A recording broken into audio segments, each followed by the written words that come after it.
Rabbiin dhiiga namaa lafatti hin dhiisu. Ni kafala akka godhe. An ammoo yoon ifii kafalachuu dadhabee obboleeyyiin kiyyoos keessa jiraachuu baatan Allah jira. Allah turraa kafala. Arkuuf teessan. An kafalachuu dadhabu Allah kiyyaa jira. Kanaaf intala isaanii ta'a dhiira niin beeka magaalaa tana keessatti harmallaan dachii balleessiteeti dhiira waliin tumaa jira. Kanaaf namoonni kaleessa harka isin laatan hagartee mutaati qashaa qallaasan nuu kana godhateettan isin warri fufurdaanii fi qaqallaan kunis laal humna kumaandoo qilleensarra deemtu saayiboqii Farhaan sintuun yarra dura deengaddammoo mucaan sanfaan maarreetteeti gattee ammaa viidiyoo gadhiifte garuu ammoo ati nama juutuu hanga gartee likkii isin galchinutti taamma barammaa wanniidha ta wanni yettantun barra eenyu dachaas dacheetu tammaa soojantun tun qacaca ammoo suniif adabadhaallee isiniin jennu bakka adabadhaa bira kuttan isin cufti walii sun teenya warra babba'u teenya dachaas naman qabu of ni agartan akkaan isin godhu ni agartan du'aan nama harkateeti jiraan nama dhabee isin biratti isin warri ol qabu ol dubbatanii dachaas achuman lafa dhiisaa dubbisan. Assalaamu alaikum warahmatullahi wabarakaatu. Kabajamtoota hordoftoota kiyyaa akkam jirtan nagaa fayyaadha jirtanii hundi keessanuu hordoftoonni kiyya fayyanaa qabdanii jirtanii alhamdulillah warri waaqeffataa kan kiristaanaa kan muslimaa hunda keessanuu iddoo jirtanitti salaamanni kiyya qilleensarraan bararee isin dhaqqabu akkam jirtan jirra alhamdulillah eeni jirra nin jira arrallee alhamdulillah humaa miti garuu eegaa hordoftootaa fi kabajamtoota kiyyaa nama tokko zallamuurra zallamamoo wayyaan jee akka rabbii keenyaattis eegaa magaalaa kana keessa namni maraataa irra hedduu keessa warri yuutu maraatee jira. Ani khayriin dalagaatu hamtuu teenaaf deebi garuu duuti rabbiin quban qabne du'aa miti miidhaa hedduu magaalaa tana keessa narra gaggeeffaman kana qofaan ol bahee dubbadde malee taniin ganaa dubbadhuun qaba inshaallah san gaafaan dubbadhuu jira ta biraallee ta gosummaan irratti oofanii ilmaan biyyatiyyaa warri ni wajjin dhaladhee guddan namni tokko ni khalaqa osoon an khalaxan qabu osoon an khalaxa qabaadhee illee namni tokko gosaa fi gandaan walirra ijaaramee walirra bobba'uun khalaxa.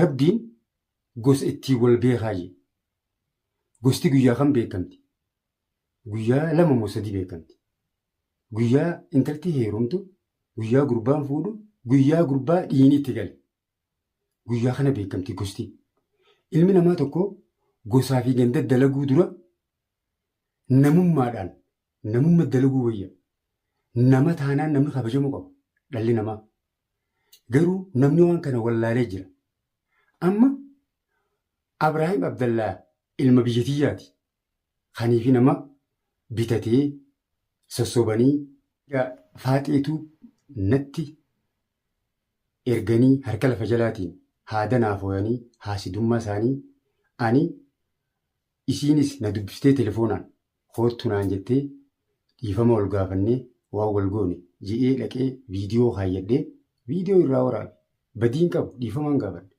waa hunda caalaa namni tokko namni dhiifamaan deemu yeroo takkallee milkaawaadha. Ani waan hin balleessin qabu achitti ijoollee walii qabdee na tumsiiste agartanii jirtan. Ani silaa isaan na ajjeesuuf ka'anii garuu ajjeechaan rabbiin duuti rabbiin quban qabne du'aa miti jira ga'e. Haa ta'u ammaan tana ani bakki isaan na dhawan silaa arraan tana mataa keessaa kan hin dhawamu ta'ee ani niin du'a. Akka isaan itti na tuman san yoo mataa keessa na dhawan uleedhaanis uuma fadheenuu yoo na dhawan mataa keessa dhawamnaan an du'e garuu akkaan ani miidhamutti na dhawan malee akka dhiini bahutti nan dhoyin alhamdulillah niin jira. Amma waan hin jiru maaliif kun dhufe ilmi namaa bar du'aan naman dhabu bar jiraayyoo nama dhabe du'aan naman dhabu akkuma beektan biyya arabaa kanatti namni ni badee oromoon ta biyyaa sanii miti oromoon ni jijjiiramte Oromoon asii fi Suudiillee ittiinidha. Namni gosaa fi gandaan ijaaramee jira. An ammoo namni na miidhaa jiru magaalaa tana keessatti warra gosaan ijaarame. Anis bar gosaniin qaba. Garuu nama gosaan lafaa kee nama miidhuu fadhuu miti. Gosa beekamtuun qaban. Gosaan irraa dhaladhe namni gosa hin qabne hin jiru. Ilmi namaa gosti namaa hundi mootii yoo karaa gosaatti deebine gosti namaa hundi mootii. An gostan isiniin hin jiru. Amma Ibraahim Abdallaa tiifii faaxee fi warreen akkanatti haasawanii dhaadatan kun isaan yoo gosa qabaatan namni gosa hin qabu. Faaxee Ibraahim Abdallaa mucaan isin waliin na tumtan sanjii dhiinni kiyya akkatti hafa isinitti fakkaatin. Faaxee na dhageessaa sirraa hin kafaluu ta'a. An harka kiyyaan sirraan kafalu. Harka kiyyaan sirraan kafaluun. Dhalaa akka tiitiitiin si fidee sirraa kafaluu ta'a. Dhugaa sitti hin fakkaatin. Ammoo inni na ajaa'ibsise. Ibraahimii fi Faaxee fi maammeen hin beekan. Yeroo dheertuu duraan beeka. Isaan fidatanii ijaaramanii tadachaas laaftuman laalaadhaa ja'anii dubbatan. Dachaas nama hin qabu. Dachaas akkana ja'aniiti ofiif akka gandaa fi gosaatti wal baasanii nuti obboleeyyana jenii harka walirra qaqqabanii ammallee nuuf dhaadachaa jira. Mee akka ja'anii nuuf dhaadatan dhageeffadhaa sirritti. Waa'ee gartee Faaxumaa fi Fooziyaadhaa manguddummaan dhaabbannee dubbii akka deemaa turte san finnee walii araarsinee jidduu isaaniitti araara jiru isin garsiifne. Arraas kanaan silaa akkasuma finna. Garuu immoo akkan finne akkan dhumne wanni nu godhu dhiiga gartee Faaxumaadhaa odoo dhufanii manguddoo erganii waan san argannee dhabnee irraan gaafatin. Manguddoo fakkaatanii ibtuu fudhatanii dhufanii asitti lafattuman. Waan santu fidee gartee akkaan gartee gaman dhufu na godhe jechuudha. Sunirraa anis namoonni kaleessa harka isin laatan hagartee mutaati qashaa qallaasan nu kana godhateettan isin warri fufuddaanii fi qaqallaan kunis laal humna kumaandoo qilleensarra deemsaa boqii Farhaan sintuun yarra dura deengaddammoo mucaan sanfaan maarreetteeti gartee ammaa viidiyoo gadhiitti garuu ammoo ati nama juutoo hanga gartee likkii isin galchinutti. Taa'amma bara ammaa wanniidha. Tawanni attantuun bara dachaas. Dachee tuubtammaa sochotuun tun qacaca. Ammoo. Dhageessanii waan jaamme namni nama tuffatu tuffatamaadha. Maammi amma ati hoggaa akkana jettu sirraa fakkaatti. Ta dachaas qacaca akkasuma cidhiisaa. Dachaas nama hin qabu beektaa isaan biratti. Dachaas nama qabaachuu fi dhabuu haatee bareeddeennan karaa kana dhufaa jirtii jiran wal huban. Amma ta dachaas qacacaa ta intala isaanii Faaxeen jechuudha. Ta intala isaanii ol kaasaniiti tiyya gabbuusan. Ani silaan akka Faaxeen mataa dhoomee du'eetiin jira. Lammiin tiyya garuu gus akkana dhiiga baafte. Nuti abbaan ifuun faarsu malee warri nu beeku nu beeytan. YouTube kanarrattis lafattis warri nu beeytan warreen biyya adda addaa jirtan kana beeytan hin dhabamtan. Ilma eenyu akkaan ta'e ilma abaluu akkaan ta'e garuu abbaan ofiin hin jiru. Haa ta'u amma hoggaa isaan tadachaas qacacaa ammallee ijoollee gartee nu wajjin jirtu san ijoollee gartee haadha manaa Ibraahim iftuu wajjin jirtu san tumuudhaaf san ajjeechuudhaaf haddatu jiran. Ammallee zaachaa haachuu jiran. Wanni kun sirriidha Oromooti. Uummanni amma taariiba deemee biyya arabaa kana keessaa dalagatu biyyuma fadhee yoo jiru. Baaraa sammuu tuqee bishaan baaraa irra deeman kanaa sammuu tuqee moo xiqqishumallee namni bal'isee yaadu mee dhagayaa ammaan an moggu kan ala nama hin qabne ni beeka warra obboleeyyan beekamuun qaban alhamdulillah warra guddoo irraa hin daladhe. Uummata biyya alaa kana keessa qaroo. Warra sammuu namaa banu uummata narra beekumsa qabu. Amma qaan balleessee yoo dhaloota jechuudha. Gosaan walitti qabamtanii ichi teessanii haasawitanii gandaan jaaramtanii wallaahi afaan malee jee isiniin arrabsu malee mee tokko tokkotti warri mana kiyya beeytanii tokko tokkotti as yaame waan wal goonuu ni ilaaltanii. Wal guurattanii yaa'inaa warri gosaan as keessa magaalaa tana keessa deemtan mee wal guurattanii yaa'inaa nama tokko namaa ba'a. Wal guurattanii akka heewaanaatti ablee fudhattanii sibiila fudhattanii karaarra yaa'inaa. Fuula wal qaraana. Waan hin dubbadhuun qaba kanaan booda. Egaa hordoftootaa fi kabajamtoota mee'an dubbii isinitti hin guddadhu. Mee waan isaan ja'anii haasawan. Isiin nama qabdi isii irraa haasawan. Ammallee irraa kafan jechaa jiran. Nadhuu naa olitti ilaalanii. Harma lamaa jaarsa laalleef intala teessan. Kaafattee deemu jirti. Maa jaarsa lafa qaqqabu laalleef. Dhiirtuu wayii irraa dhiiraa bara. Amma Abrahaam wasaqtichi kun baalageen haadha mana isaatiif ilmaan facaasee deemu. Anaa hojii walitti qixxaataa.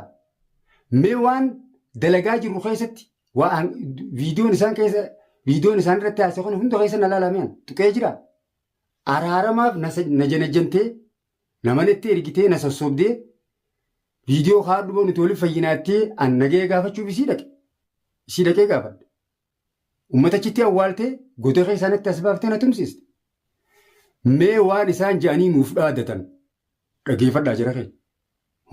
Adabadhaallee isiniin jennu bakka adabadhaa bira kuttan mangu si galtee namoonni immoo gartee bobbaaftan san harka laatees ka dura qabees ka lafa qabees hundinuu takka gaafa gartee isinirraa kafan. Wal qabanii beektaa amma isaan dhuguu kana jaan kana.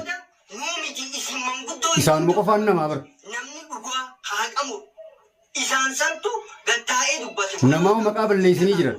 Moo inni lafa lola'eetuma akkanumatti gartee manguddummaa maadee yennee finna wanni kanaan jirtu tana keessaa ba'a. Kanaaf kalee isa bara halaala ture. Wanni na fide immoo dhiiga baatee kan sooshaal miidiyaa irratti argeetu. Ammoo dhiiga kiyyoon anillee obboleeyyan keessa jiraachuu baatanii irraa kafaluu dadhaban rabbiin ni kafala. Dhiinni namaa lafatti nafu barjaa ni beektanii dhiinni namaa lafatti nafu rabbiin hin hundu. Namni rabbitti nama malee rabbiin dhiiga namaa lafatti ni kafala akka godhu godhee. An ammoo yoo itti kafalachuu dadhabee obboleeyyan kiyyoos keessa jiraachuu baatan Allah tu harkuuf teessan an kafalachuu dadhabu Allah tajaajila. Kanaaf intala isaanii ta'a dhiira dhabdee dhuma dhabdee Abrahaam garaa balleessitan. Dhiira taanii taan ijaan kajeelaa jiru.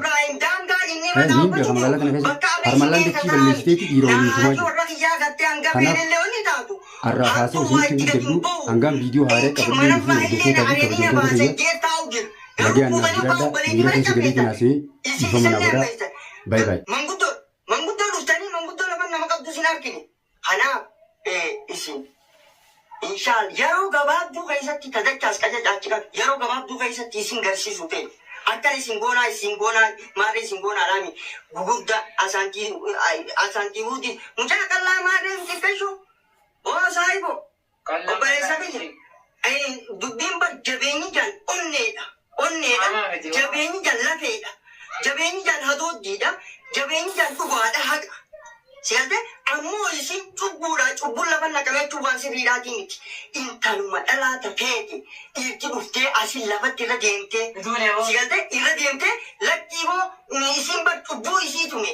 Albirraanoo barra isii cubbuu isii tume nuu miti bar warri tume. Hayyee. Egaa hordoftootaa fi kabajamtoota kiyya wanni isaan haasawan tana fakkaatti uummanni bocollee kun uummanni dubbiin beeyin akka nama waa beekutti haasawan. Amma Abrahaam hogguunii fiichi taa'ee reefka jiru kana meemma inni ifiifuu nama qabrii keessaa biyya fakkaata na darani ni agartan isinis arrabaafuun jiruun kanuma akka kiyyaati yoo qallina reefka namaan ja'a. Kana uummanni hollikki jira rabbi sodaadhaamee ilaala akkanumatti. Ammallee dhaabbatanii nama dhaadatan tokko lamaa miibar kana qofaan ol baase malee kanii gulii ol baasuu jiraar warra jaaramee gosummaadhaan magaalaa tana keessa bobba'ee harka lafa jalaatiin akka itti nama miidhu barbaadaa jiru takka takkattiin ol baasuu ta'a. Kanaan booda oliin baasa eegaleetiin jira. Amma dura yuutuuba gaafa haalli naa mijaa'an itti deebi'aa jeetiin firraa dhiisee itti deebi'e dirqamaa itti na deebise. Dhiiga kiyyoon anilleen obboleeyyan kiyya as keessa jiraachuu baatanii irraa kafaluu dadhaban rabbiin ni kafala. Dhiinni namaa lafatti nafu bara jiran ni beektanii dhiini namaa lafatti nafu rabbiin hin hambisu. Namni rabbitti namanne malee rabbiin dhiiga namaa lafatti hin dhiisu. Ni kafala akka godhee. An ammoo yoon ifii kafalachuu dadhabee obboleeyyiin kiyyoos keessa jiraachuu baatan Allah jira. Allah turraa kafala. Arkuuf teessan. An kafalachuu dadhabu Allah kiyyaa jira. Kanaaf intala isaanii ta'a dhiira dhabdee heeruma dhabdee kana keessatti harmallaan dachii balleessiteeti dhiira waliin tumaa jira. Kanaaf har'aaf haasa'u isinitti hin guddadhu hangaan viidiyoo haaraa qabadhee dhufuu hordoftootaa fi kabajamtoota kiyya nagaan